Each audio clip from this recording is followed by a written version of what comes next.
Personas de los Estados Unidos, no sé si son 245 años desde 1776 de su independencia y la apertura a lo que es la democracia en las naciones.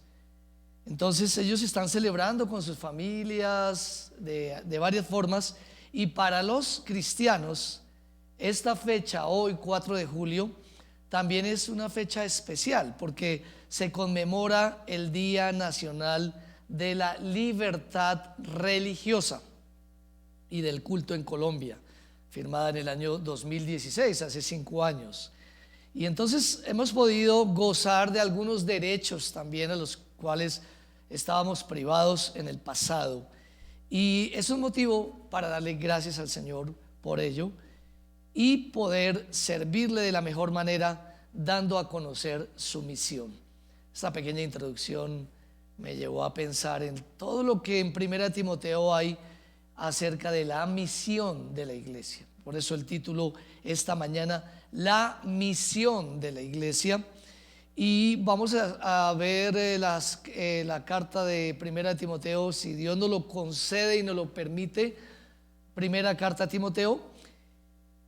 Y es una carta pastoral, está primera, segunda Timoteo y Tito.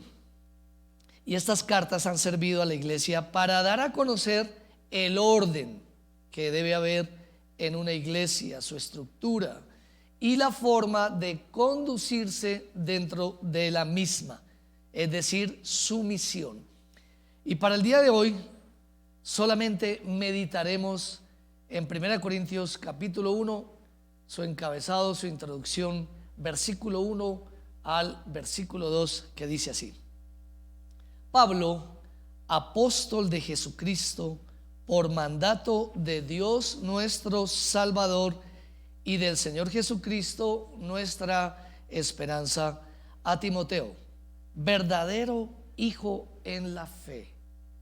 Gracia, misericordia y paz de Dios nuestro Padre y de Cristo Jesús nuestro Señor. Esos dos versículos meditaremos en el día de hoy. Y en esta introducción a dicha carta, Dios presenta tres actos presenta para que su iglesia se desarrolle en su tarea, en su misión. Y el primer gran acto de Dios es que Dios la envió a su iglesia y levantó el ministerio de los apóstoles, profetas. Entonces lo primero es que Dios envía. Había oscuridad, tinieblas, y Dios levanta a su iglesia y levanta sus servidores y los envía. 1 Timoteo 1:1. Pablo, apóstol de Jesucristo, por mandato de Dios nuestro Salvador y del Señor Jesucristo, nuestra esperanza. ¿Quién fue Pablo? Nos detendremos un poco a mirar y a recordar para algunos la vida de Pablo. Y al mirar la vida de Pablo, pues nos vamos a sentir identificados y vamos a aprender algunas cosas nuevas de la vida de él.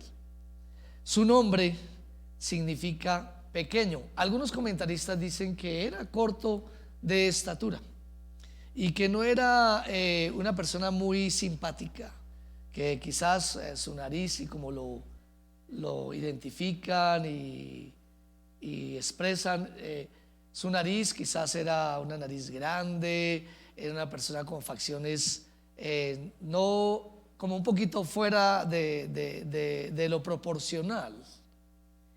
Y al parecer era un hombre que en su apariencia, cuando se presentaba, cuando hablaba, no despertaba siempre, y cuando digo siempre, de primeras, un interés, un carisma especial, un halago, que la gente podía decir: uy, esta persona, mire cómo habla, qué carisma el que tiene, esa persona es un líder. ¿Ha podido usted escuchar tanto tonos de voces como expresiones o personalidades, y uno dice: esta persona es un gran líder, tremendo líder? Resulta que no lo es. Y así también nos puede pasar que podemos ver a alguien que no es muy carismático, pero tiene un gran liderazgo. Bueno, el apóstol Pablo, por el contrario, el que lo veía, cuando se le contaba quién era ese hombre, qué conocimientos tenía, dónde se había formado, bajo qué grupo, qué autoridad tenía, su ímpetu que hubo en él para perseguir la iglesia y para luego dar su vida en defensa de ella, le costaría creer que este hombre, que esta persona era tan estratégica y tan clave en el desarrollo de la fe. La iglesia, entre comillas, espiritual, por ejemplo, de Corinto, donde él trabajó, y habían muchos carismas en esa ciudad, filosofía, unos grandes expositores, filósofos, y dentro de eso aparece el apóstol Pablo en una iglesia que, según dice en la escritura, no carecía de ningún don. Era una iglesia fuerte en muchos aspectos. Y esta iglesia de Corinto opinó sobre el apóstol Pablo lo siguiente. 2 Corintios 10:10. Ellos dijeron de Pablo así: porque a la verdad dicen, las cartas son duras y fuertes, mas la presencia corporal débil y la palabra menospreciable, decían del apóstol Pablo. En esa época se gloriaban y unos decían: yo soy de Apolos, el grandilocuente Apolos. Otros: yo soy de Pedro o Cefas. Y ahí van todos escogiendo su predicador favorito. ¿Sabía que la gente en la carne algunas veces está buscando no un llamado de Dios para seguir a un líder, sino un carisma del líder para seguir a Dios? Y un prototipo de iglesia donde quizás puedan sentirse más que identificados, satisfechos humanamente hablando. Pues bien, es como común en la gente esto.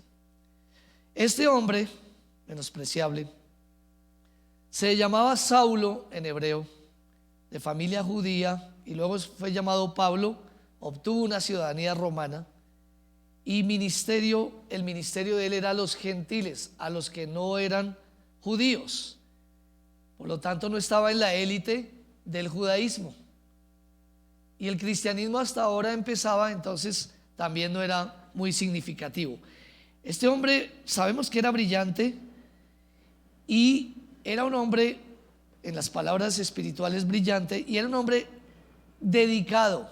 Fue dedicado antes de llegar a Cristo y fue dedicado después de recibir a Cristo. Guardaba celosamente las tradiciones de sus padres y al punto de ser un perseguidor de la iglesia primitiva.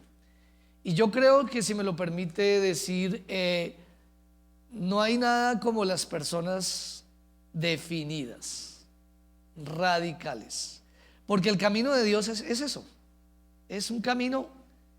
¿Cómo será que Jesús dijo: yo soy el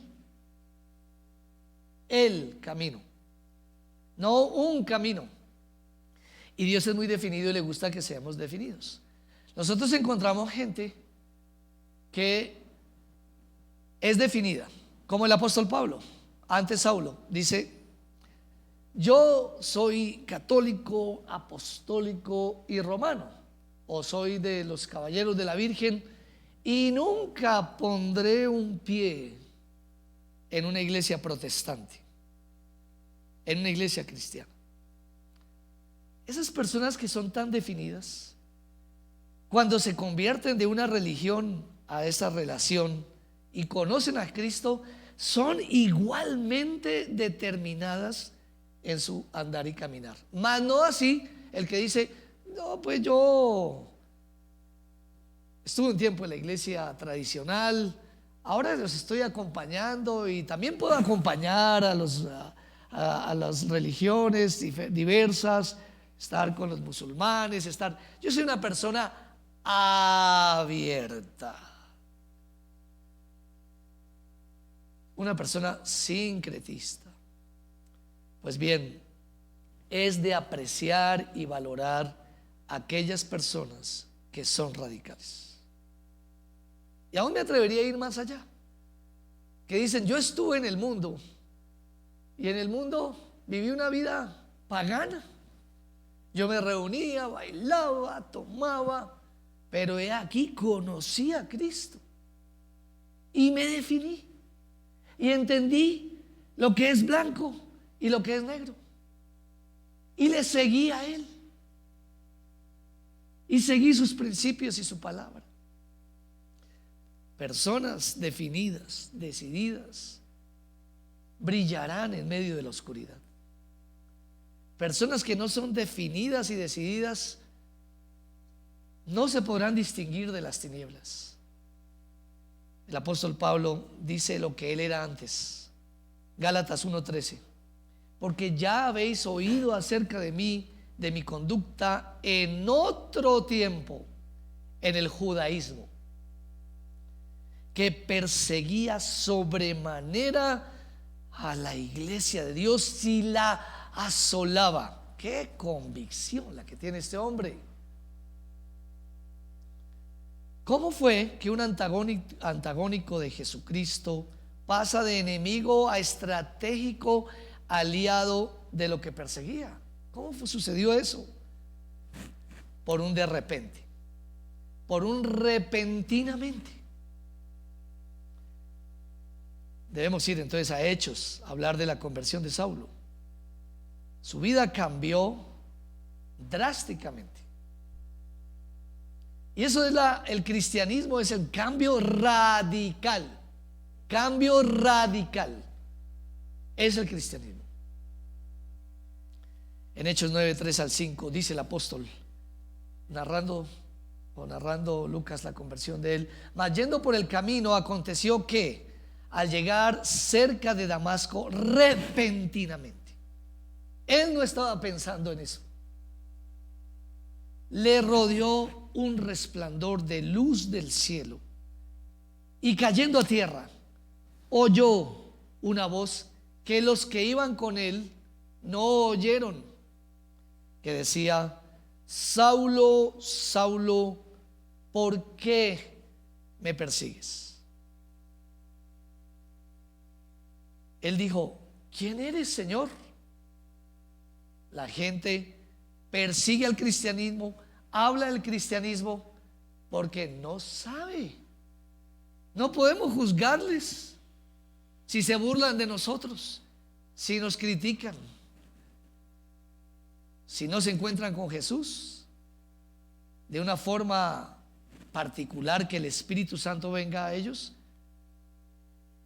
Así vengan a la iglesia, no podrán encontrarse con él. Cayendo en tierra, oyó una voz que le decía: Saulo, Saulo, ¿por qué me persigues? Él dijo: ¿quién eres, Señor? Y le dijo: yo soy Jesús, a quien tú persigues. Dura cosa te es dar coces contra el aguijón. Posteriormente, este radical Pablo, ya en el cristianismo, cuando se acerca al mismo, la gente empieza a dudar, como dudan las personas de nuestra conversión cuando nos aceptamos a Jesús, y la gente se acerca y dice: ¿será que sí? ¿Será que no? De mí decían: le doy un mes, le doy 2 meses, le doy 20 días y verá que él va a volver a su trago, él va a volver a sus fiestas, él va a volver a sus andanzas.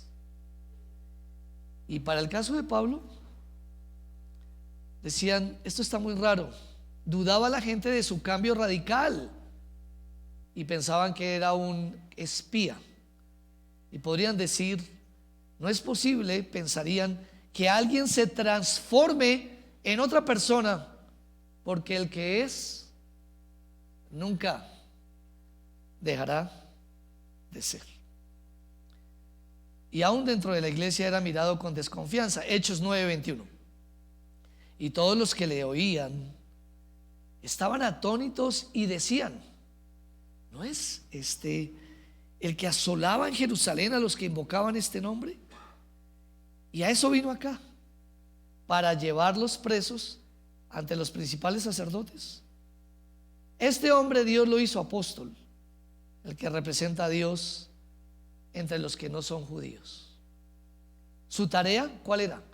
Evangelizar todos los pecadores. La palabra apóstol significa enviado o embajador, para este caso de Jesucristo. Y Pablo dice que el Padre y el Hijo le mandaron a predicar por mandato la esperanza, así como Dios le ha mandado a la iglesia hoy lo mismo y siempre, a predicar por mandato de Dios, la esperanza imposible, oculta para la inteligencia y experiencia humana, y entendida y recibida solo por el Espíritu de Dios por medio de la predicación. Colosenses 1:26 y 27 dice: el misterio que había estado oculto desde los siglos y edades y que permanece oculto para otras personas, pero hemos sido enviados para darlo a conocer, pero que ahora ha sido manifestado a sus santos, a quienes Dios quiso dar a conocer las riquezas de la gloria de este misterio entre los gentiles, que es Cristo en vosotros, la esperanza de gloria. Bien, la introducción a esta carta presenta lo que he denominado los actos de Dios que permiten el desarrollo de la misión de su iglesia. Primer acto, Dios envía. Segundo, Dios encomienda. Dios encomienda por el que Él envía. Les dije que Él mismo constituyó apóstoles, profetas, pastores, evangelistas, pastores y maestros, a fin de perfeccionar a los santos para la obra del ministerio. Por medio de la autoridad dada al apóstol, se comisiona a su discípulo Timoteo. Primera Timoteo 1:2, primera parte. A Timoteo, verdadero hijo en la fe. Y giremos alrededor de esta frase: verdadero hijo en la fe. ¿Seremos nosotros verdaderos hijos en la fe? ¿O casi verdaderos? ¿O aparentes? ¿O falsos hijos en la fe? ¿Quién era este joven? Timoteo significa el que honra a Dios. Venía de madre y abuela judía, quienes le enseñaron la escritura desde niño. Según de Timoteo 3:15 dice: y que desde la niñez has sabido las sagradas escrituras, las cuales te pueden hacer sabio para salvación por la fe que es en Cristo Jesús. Vivimos un mundo, pues ya sabemos, terrible, ¿no?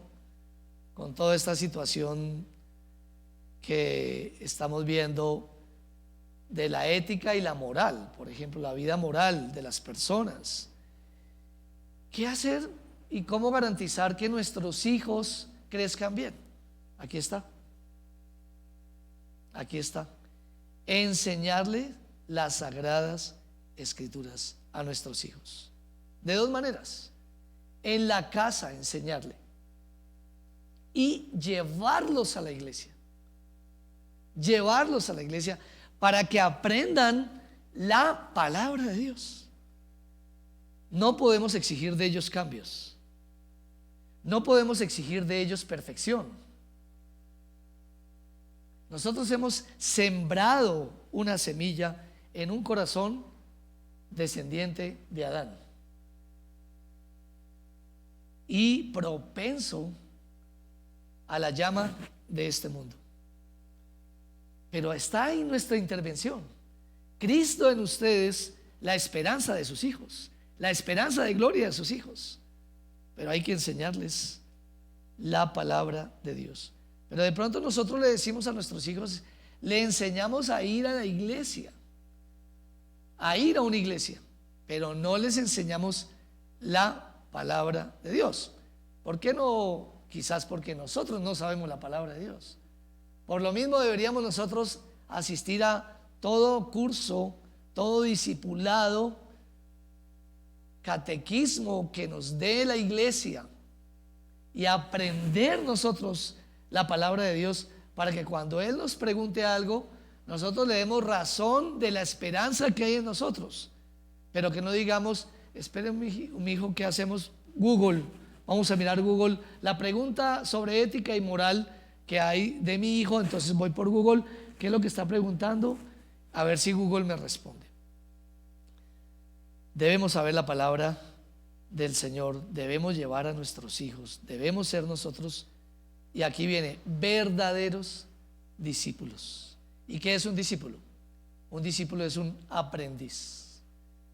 Pero el asunto con el discípulo y la palabra aprendiz o seguidor es que precisamente no es solamente aprendiz sino seguidor, es una actitud permanente que uno debe tener. ¿Dónde está el fracaso del pueblo de Dios?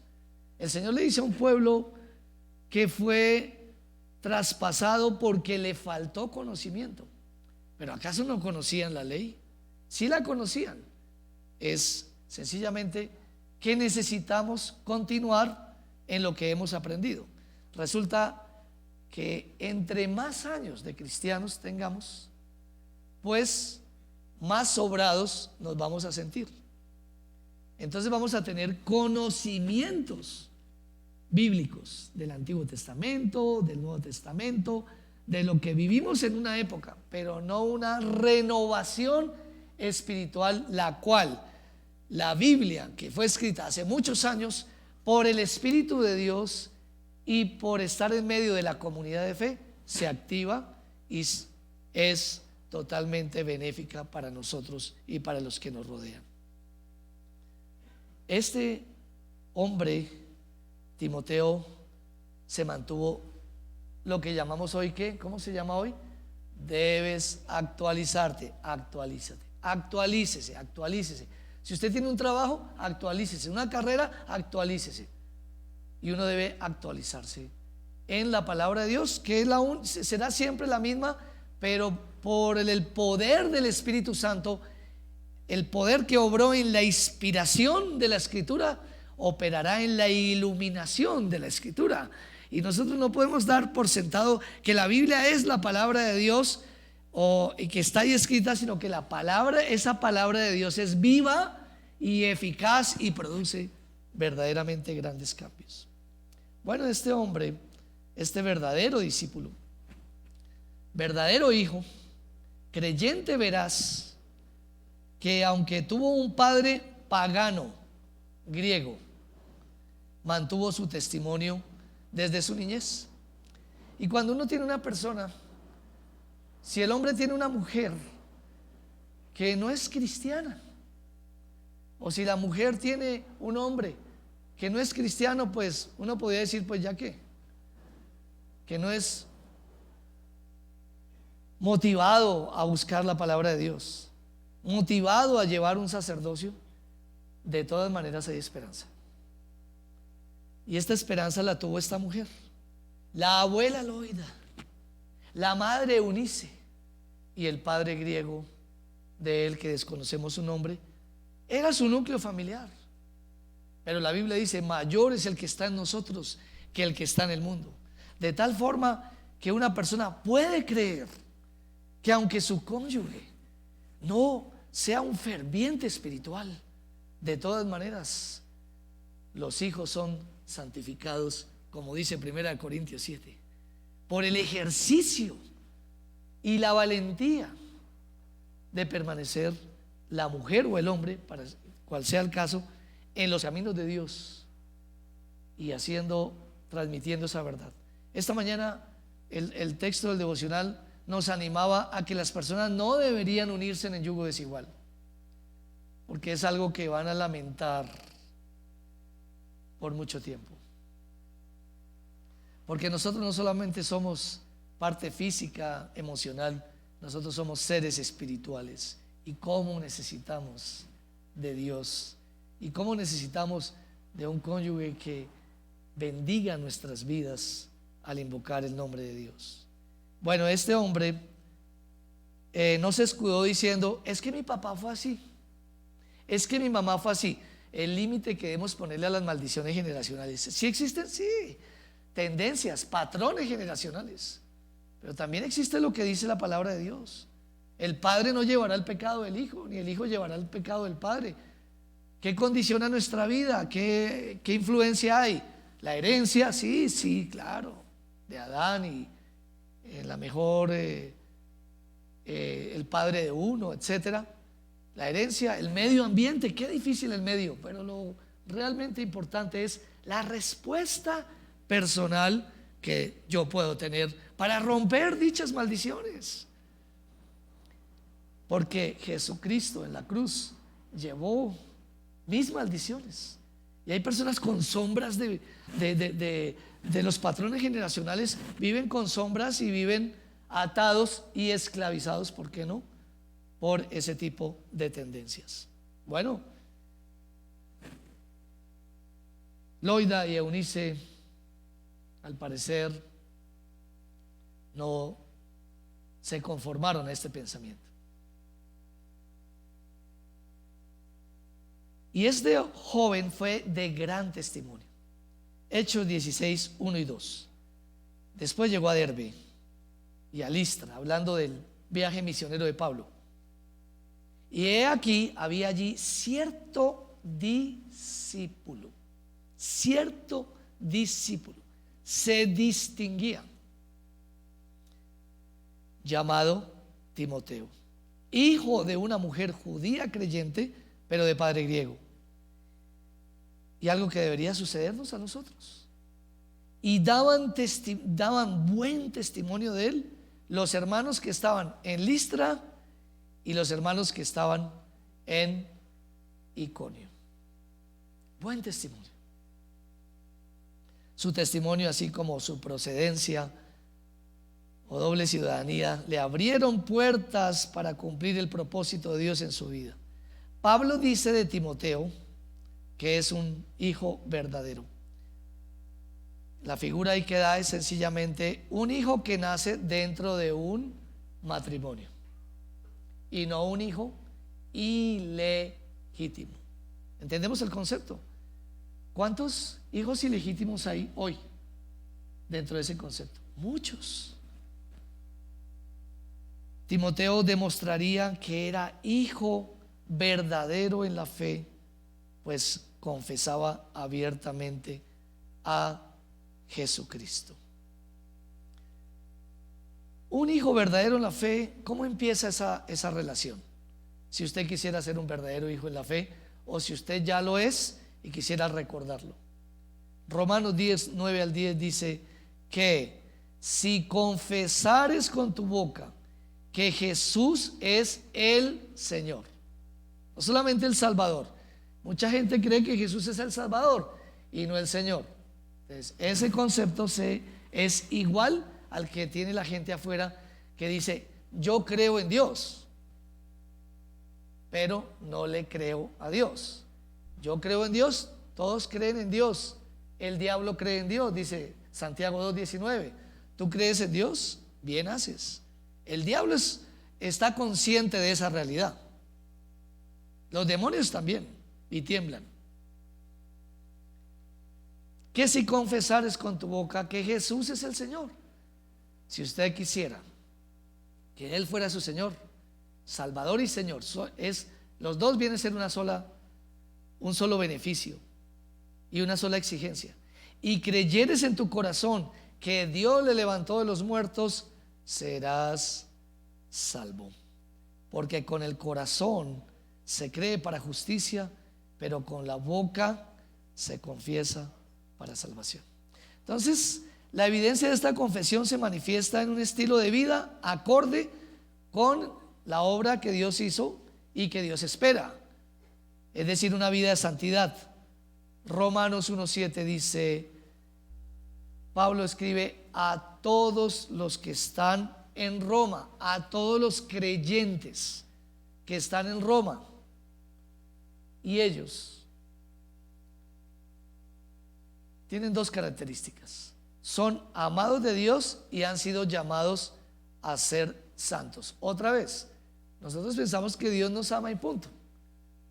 Pero la otra parte, ¿cuál es? Somos llamados a ser santos. Gracia y paz a vosotros de Dios nuestro Padre y del Señor Jesucristo. Ser verdadero hijo en la fe es también exponer nuestra vida por la causa del Evangelio. Jesús dijo: el que quiera salvar su vida, la perderá. Y el que pierda su vida por causa del Evangelio, la hallará. Va a hallar la vida. Y nosotros estamos llamados que así como Él puso su vida por nosotros, nosotros también coloquemos nuestras vidas en sacrificio vivo, santo, agradable a Él y por las demás personas. Ser verdadero hijo en la fe es exponer la vida. Hechos 16:3 dice: quiso Pablo que éste fuese con él, y tomándole le circuncidó por causa de los judíos que había en aquellos lugares, porque todos sabían que su padre era griego. Todo lo que él hizo por la obra, y se circuncidó. ¿Corría riesgo el apóstol Timoteo de circuncidarse siendo adulto? En esa época y en esta, pero en esa época muchísimo más.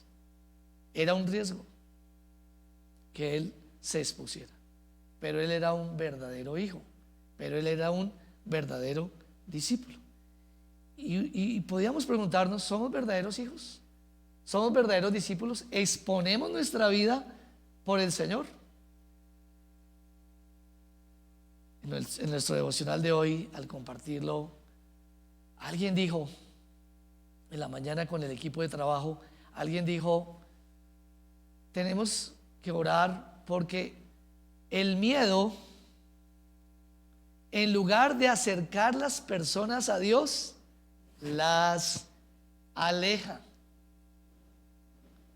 Y note lo que está pasando para todo el mundo. El miedo lo que está diciendo es: no hay Dios. No hay Dios. ¿Y en la iglesia qué ha pasado? Los hermanos se han alejado de la iglesia del Señor. Los hermanos correrán riesgos por lo que sea, por la cita en el odontólogo, porque la muela, el dolor de muela es muy, muy fuerte, pastor. ¿Y usted sabe lo que es una muela, pastor? Los hermanos exponen su vida por el supermercado, pues para su vientre, para que puedan comer, porque si no comen. Pero no van a ser los hermanos tan tontos de exponer su vida y su alma por lo espiritual. Permítame el sarcasmo. Y ahorita tenemos serios problemas. ¿Por qué? Porque hay personas que han estado esperando que todo se regule y se normalice. Entonces las personas han estado con una agenda no divina, sino una agenda humana, de la siguiente manera: cuando ya pase todo este asunto de la pandemia, empezaremos a ir a la iglesia. Estoy hablando del año pasado, los primeros tiempos. Volveré a mi ministerio, volveré a evangelizar, volveré a alabar a Dios. Y pasó el tiempo y pasó el tiempo. Después las personas empezaron a pensar: la vacuna, cuando llegue la vacuna. Pero resulta que hoy las personas: o si me da COVID, ya me dio, ahora sí voy a ir. Tuvimos unas exequias ayer de alguien que tuvo COVID el año pasado, por el mes de octubre, y le repitió hace un mes y murió. Encontramos personas que se aplicaron la primera dosis y murieron. No tengo datos, me han dicho que sí, aún segunda dosis, y han muerto. Y estos hermanos van a estar esperando para que llegue el refuerzo. Quizás con el refuerzo podremos acercarnos a la casa de Dios, columna y baluarte de la verdad. Y podemos pasárnosla todo el tiempo de esta forma. ¿Qué ha ocasionado la pandemia en todos nosotros? Desganos, desánimos profundos, confusión. Ser verdadero hijo en la fe es mostrar interés por las cosas del Señor, involucrarse en la iglesia, amar su liderazgo y aceptar la guía de su liderazgo. Porque quiero decirle que hoy día las personas como saben la Biblia, porque nosotros les hemos enseñado a que lean la Biblia, se extralimitan y dicen: yo tengo al Señor ya, yo voy a decidir. Y van decidiendo y tomando cierto tipo de decisiones con sus hijos también, tanto que sus hijos pueden decir que no, el Señor es mi pastor, nada me faltará, por lugares de delicados pastos me hará descansar, en lugares de reposo me confortará, me guiará por sendas de justicia. En lugar de decir eso, pueden decir: mi papá es mi pastor, mi mamá es mi pastor, nada me faltará, en lugares de delicados pastos. Y ahí está, las personas no escuchan a los pastores porque han tenido un exceso en una de la cara de la moneda, y es que ellos ya saben por sí mismos lo que hay que hacer. Ellos ya saben todo, ellos no necesitan consejo, ellos no necesitan guía, y pueden por eso escuchar un día lo que el pastor dice y verlo como una opinión, olvidándose que los pastores están de parte de Dios, han venido ustedes de parte de Dios y delante de Dios. ¿Me voy a entender? Él dice Corintios, de parte de Dios, con todas sus limitaciones, Dios les puso para hablarles una palabra de parte de Dios, pero están delante de Dios para presentar cuenta de lo que dicen. Este Timoteo fue un hombre muy especial. Filipenses 2, 19 al 22 dice: espero en el Señor Jesús enviaros pronto a Timoteo, ya después de mucho tiempo, dice Pablo, para que yo también esté de buen ánimo al saber vuestro estado. Estamos interesados en saber cuál es su estado. Hágase una evaluación, haga un pare y diga cómo está verdaderamente. Dios no quiere que usted siga así.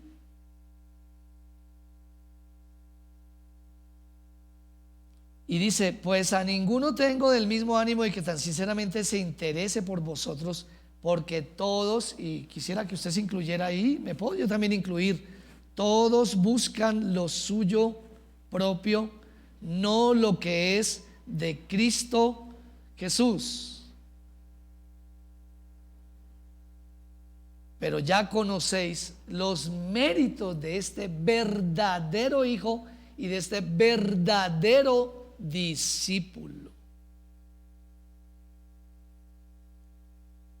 que como hijo a padre ha servido conmigo en el evangelio. Esa va a ser la gran prueba para pocos de ustedes, servir como hijos a padre, porque ustedes ya en sus corazones pueden mirar a sus padres espirituales con menosprecio, con intriga y con desconfianza.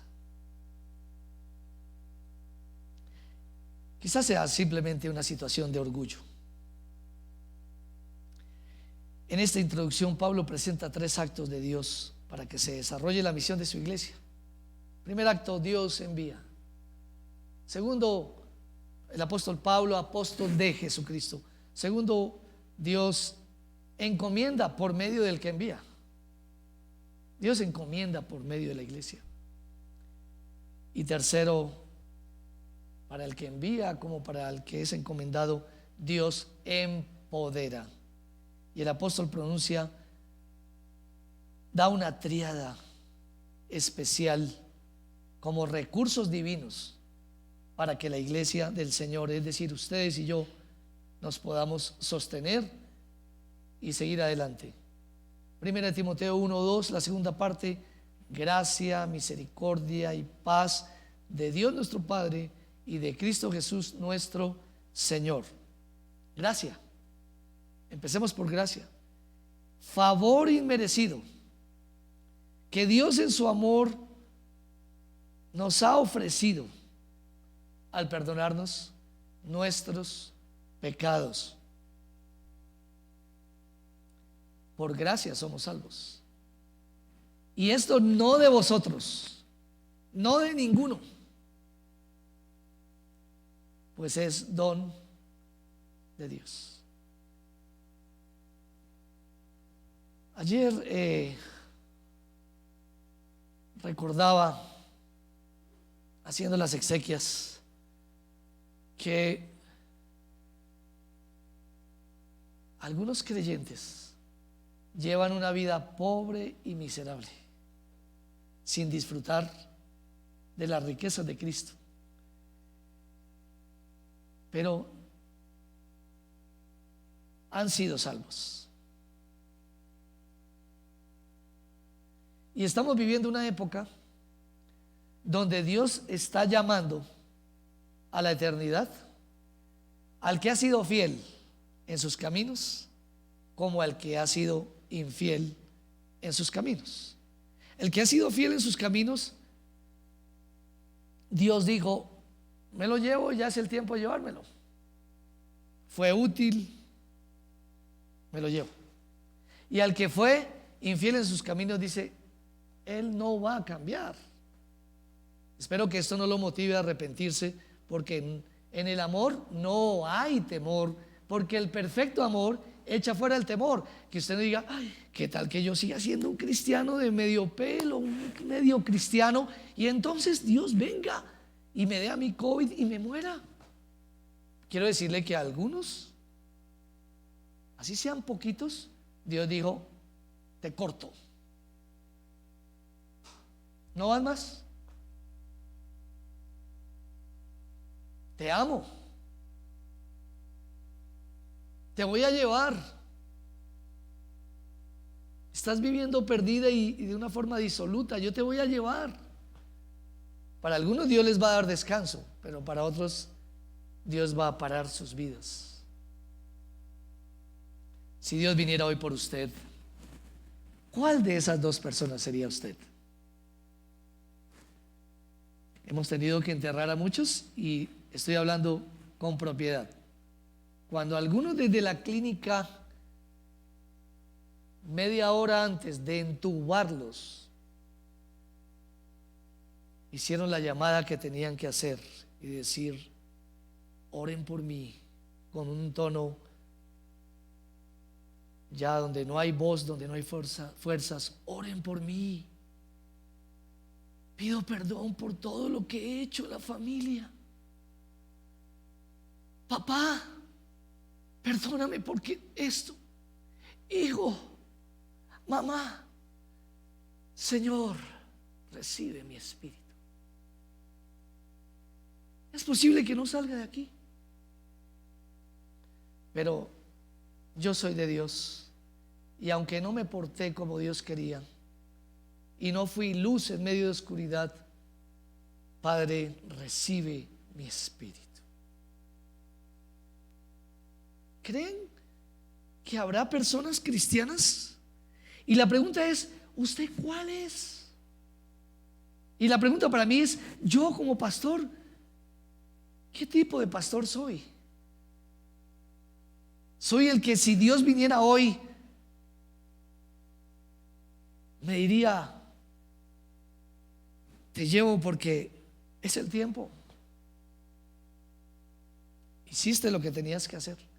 O quizás somos aquellos que dicen: No vas más. Te amo y no quiero que sigas haciendo daño. No quiero que te sigas destruyendo. He sido paciente. Efesios 1:7 dice: en quien tenemos redención por su sangre, el perdón de pecados según las riquezas de su gracia. Gracia, algo que nos ha sido otorgada, destinada de antemano. Gracia también para evangelizar. Efesios 3:8: a mí, que soy menos que el más pequeño de todos los santos, me fue dada esta gracia de anunciar entre los gentiles el evangelio de las inescrutables riquezas de Cristo. Dios en su gracia nos destinó a la iglesia, que es uno de los grupos más pequeños e insignificantes en el mundo. La diseñó para que anunciara las virtudes de Dios. ¿Lo estamos haciendo? Nosotros somos insignificantes delante de los movimientos del mundo. Somos una minoría. Muchos llamados, pocos los escogidos. Muchos irán al camino de la perdición y pocos. Somos de lo más pequeño para anunciar las virtudes de Dios. Y entonces, ¿por qué no evangelizamos? Jóvenes, ¿por qué no evangelizan? ¿Por qué les da miedo evangelizar? Según Cristo dice que para anunciar a los gentiles el evangelio de las inescrutables riquezas de Cristo, no dice de la miserable vida que le ofrecen a usted. No bailarás, no tomarás, no fornicarás. No. Qué desgracia vivir uno sin fornicar. Qué desgracia vivir uno sin tomar, sin fumar, sin drogarse. Qué desgracia. No son prohibiciones. Que cuando el velo se rasgó en Cristo hay unas riquezas gigantescas que quizás por andar en la carne no las vamos a poder descubrir.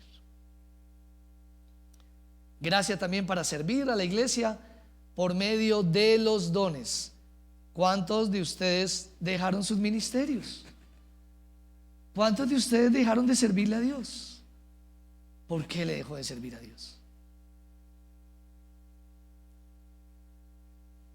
Primera de Pedro 4:10: cada uno según el don que ha recibido, ministrelo, no es suyo, ministrelo a los otros como buenos administradores de la multiforme gracia de Dios. Ministrelos. Los dones dan vida. Y usted no puede decir: espera un momentico, Señor, que hasta que pase la pandemia yo te voy a servir. Espérame. ¿Quién dijo, hermano, que Dios lo va a esperar? El Señor dice: me proveeré de otro. Y si esta iglesia o alguna iglesia cerrara y se negara a hacer lo que tiene que hacer, Dios de seguro levantará otra. Esa es otra gracia. Misericordia, muy ligada a la gracia.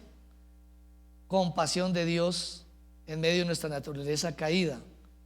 Como escribió John F. MacArthur, la misericordia, abro comillas, no nos libra de las consecuencias del pecado. Somos salvos, pero tenemos consecuencias.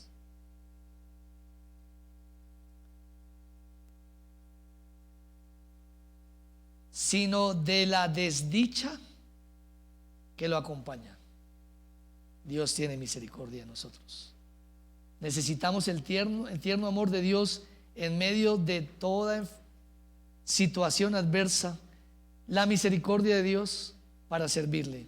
Mi último texto en esta mañana, Primera de Timoteo 1:16, dice el apóstol Pablo: pero por esto fui recibido a misericordia, para que Jesucristo mostrase en mí, el primero de los pecadores, el que la gente menosprecia, toda su clemencia. Y la iglesia es un pueblo menospreciado, y usted es una familia menospreciada por ser cristiana, pero Dios la levantó para mostrar toda su clemencia, para ejemplo de los que habrían de creer en Él para vida eterna. Si pudiéramos definir o complementar gracia y misericordia. La gracia es nuestra elección, nuestro llamado, y la misericordia, la compañía de nuestro Dios. ¿Vio el devocional de estos días cuando decía el Señor, una vez el pueblo hizo el becerro de oro? Como ha pasado ahorita, iglesia, hemos hecho becerros de oro en pandemia porque el Señor no aparece. Moisés le habrá pasado algo, quién sabe qué le pasará al Señor, no aparece por ninguna parte. ¿Qué tenemos por ahí? Hagamos un becerro de oro, hagámonos ídolos. ¿Cuántos ídolos habrá? El Señor viene y le dice a Moisés: salgan de este lugar, salgan de este estado, dígale al pueblo que ya no es tiempo de que se queden acá, se van a levantar. Nosotros hoy nos han dicho, la alcaldía, el presidente nos ha dicho, ya todo normal desde julio. Pero es que no necesitamos la voz del presidente y del alcalde. Tenemos Dios para que desde hace mucho tiempo, si Él nos ha dicho que nos reactivemos por vida o por muerte, nos reactivemos en nuestra vida espiritual. Entonces el Señor le dice al pueblo, y a Moisés le dice: bueno, dígales que tranquilos, yo no voy a hablar con ellos, no voy a hablar con ellos.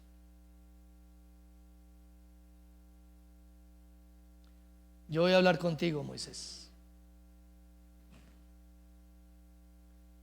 porque ellos no me quieren oír, ellos no quieren tener una relación personal conmigo. Ellos están preocupados es que por miedo que no les vaya a pasar nada. Ellos se van a acercar al monte, que no se acerquen. Ve tú, Moisés, y habla. ¿Por qué no te expones, Moisés? Ve tú, pero nosotros no hablamos con Dios. Y así hay creyentes que no hablan con Dios, no hablan con Dios a diario. Pero el Señor dijo: ven tú y hablemos. Y al pueblo dile: tranquilo. Algunos están preocupados: ¿qué tal si no sigo a Dios, pierdo el trabajo? ¿Qué tal si no sigo a Dios, me lleven a una unidad de cuidados intensivos? ¿Qué tal si de pronto para algunos o la mayoría no les va a pasar eso? Van a tener salud, van a tener dinero, Dios no les va a tocar eso, seguro que no les va a tocar. Dicen que la iglesia todo es dinero y Dios dice: no, yo no soy dinero. Hay muchos creyentes que prosperan viviendo lejos de Dios, tienen todo, pero no tienen a Dios. Y hay algunos que tienen a Dios y les falta la salud, les falta dinero. Y usted podría también, si pudiera escoger solamente hoy, evaluar cuál de las dos le gustaría tener, también identificaría si usted es un verdadero aprendiz, discípulo, hijo en la fe. Gracia, misericordia, paz. El resultado de la gracia, llamado inmerecido, más la misericordia, acompañamiento compasivo de Dios a su iglesia, nos dan como resultado la paz, la armonía necesaria y anhelada por nuestras almas con Dios y por consecuencia con el prójimo. 3 actos de Dios que desarrollan la iglesia: Dios envía, Dios encomienda y Dios empodera para cumplir la misión de la iglesia. Quiero invitarle hoy a tomar la Santa Cena. Hoy les dije a los hermanos que puede haber personas que hoy quieran participar de la cena. Vamos a tener 5 Santas Cenas seguidas. Desde que arrancó julio 1, hemos creído que el Señor le ha dicho a su iglesia: salgan de ese estado en donde están. Tú como líder, sal de ahí, saca al pueblo, declárales nueva etapa, por vida o por muerte, duremos lo que duremos. Ustedes son mi pueblo, vayan adelante. Y por eso mismo hemos tomado este mes para consagrarnos. Que cada domingo usted no se quede sin tomar la Santa Cena por 5 domingos, y que este miércoles que empieza la oración y usted tiene tanta necesidad de Dios, usted pueda venir a buscarle para decir: Señor, este nuevo semestre y esta nueva etapa la declaramos en nuestra vida como iglesia. No es el refuerzo de la vacuna la que me va a desatar esa palabra, sino es el refuerzo de tu palabra la que lo va a hacer. Reciba la cena todo aquel que tiene a Jesús en su corazón, que ha creído y que ha tenido un arrepentimiento sincero en su vida, y que hoy siente que Dios lo llama a una nueva etapa. Tome la cena. La palabra de Dios decía: hoy Pablo, apóstol de Jesucristo, por el mandato de Dios nuestro Salvador y de Jesucristo nuestra esperanza, a Timoteo, verdadero hijo, gracia, paz y misericordia de Dios nuestro Padre y del Señor Jesucristo. A tus pies arde mi corazón, a tus pies entrego lo que soy. Es el lugar de mi seguridad, donde nadie me puede señalar. Me perdonaste, me acercaste a tu presencia, me levantaste y hoy me postro a adorarte. No hay lugar más alto, más grande que estar a tus pies, que estar a tus pies. No hay lugar más alto, más grande que estar a tus pies, que estar a tus pies. A tus pies arde mi corazón, a tus pies entrego lo que soy. Es el lugar de mi seguridad, donde nadie me puede señalar. Me perdonaste, me acercaste a tu presencia, me levantaste, me postro a adorar.